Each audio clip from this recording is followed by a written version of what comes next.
এত দূর যখন আসতে পেরেছি আরেকটু হাঁটলেই আমরা পৌঁছে যাব আমাদের গন্তব্যস্থলে। হ্যালো বন্ধুরা, welcome back to my channel টপ্পকপি। কেমন আছেন? আমরা তো অনেক ভালো আছি। আমরা আসছিলাম অনেক দূরে একটু ঘুরতে। অনেকক্ষণ ঘোরাঘুরি করার পর এই ভিডিওগুলো করলাম। আর রোজ তো বলছে, মা আরেকটু ঘুরি, চলো না একটু দৌড়ে বেড়াবো, তুমি আমার সাথে সাথে দৌড়াও। এখন বর্তমানে গরমকাল প্রায় চলেই আসছে, আর আজকে গরমের ভাবটা একটু বেশিই ছিল, তাই ভাবলাম একটু বিকেলে বের না হলেই নয়। আর এদিকে রোজ দৌড়াদৌড়ি করতে করতে ওর স্যান্ডেলের 12টা বাজিয়ে দিয়েছে। জমিগুলোতে কিছুদিন আগে আলু চাষ করা হচ্ছিল, আর আলু তুলে এখন ধান লাগিয়ে ফেলেছে। কি ভালোই লাগছে। আশেপাশের জমিতে কিছুটা আলু এখনো থেকে গেছে। কতদিন পর এই জায়গাতে ঘুরতে আসলাম ঠিক মনে নেই, কিন্তু ভালো লাগছে আজকে ঘুরতে এসে অনেক। ধানগুলো কেমন মিশমিশে সবুজ লাগছে, দেখতে খুবই ভালো লাগছে। দেখতে তো ভালোই লাগছে, তার সাথে মনেও শান্তি পাচ্ছে।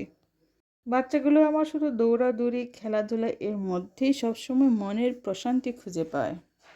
আমারও মনে মনে আগের মতো করে ছোটবেলার মতো দৌড়াতে ইচ্ছা করে, কিন্তু তাহলে কি পারবো না। আশেপাশের জমিতে এখন অনেকগুলো কলা গাছ লাগিয়েছে। আগে এখানে পাট শাক চাষ করা হতো। শাকের পরিবর্তে এখন অনেক কিছু সবজি আবাদ হয়, আর আমরাও এখান থেকে কিছুটা সবজি পেয়ে থাকি। তবে এটা আমরা ফ্রি নেই না, কিনে খেয়ে থাকি। রাস্তাঘাটে চলতে চলতে কত মানুষের সাথে দেখা। অনেকে জিজ্ঞেস করছে কতদিন আসেনি এই জায়গায়, অনেক দিন পর ঘুরতে আসলে ভালো লাগছে। আর আমার ছোট টুকটুকি তো দেখে অনেকেই তো জিজ্ঞেস করছে এত বড় হয়ে গেছে, হাঁটতে শিখে গেছে, মাম্মা কথাও বলতে পারে। বলে কি, ওই কি ছোট থাকতে জন্ম হয়েছে, আস্তে আস্তে সময়ের সাথে সাথে বড় হয়ে যাবে আর আমি বুড়ি হব। এই লম্বা রাস্তায় কতবার হেঁটেছি, কত ভিডিও করেছি। এই রাস্তাতেই আমার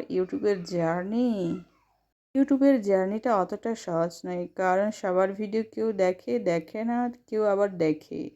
আসলে প্রতিদিন ভিডিও ছাড়ার মাধ্যমে ভিডিওর ভালো র্যাঙ্কিং হয় আর ভিউ বাড়ে। ফুলের গাছটা দেখতে খুবই ভালো লাগছিল। ফুলটা অনেক দিন ফোটেনি। আর আমার পিছনের অংশটা এটা হচ্ছে সরিষার জমি।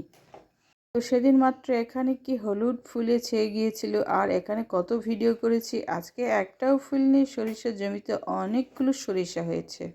আর এই সবুজটা কিছুদিন পরেও থাকবে না, সম্পূর্ণটাই হলুদ হয়ে যাবে। আর পাশের জমিতেও অনেকগুলো সরিষা লাগিয়েছে জমির মালিকেরা।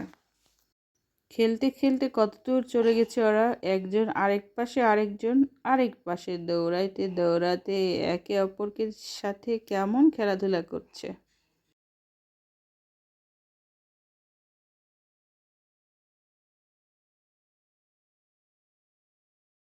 এই তো স্বাধীনভাবে দৌড়াদৌড়ি খেলাধুলার জন্য ওদেরকে নিয়ে আসি থাকি আমি এখানে।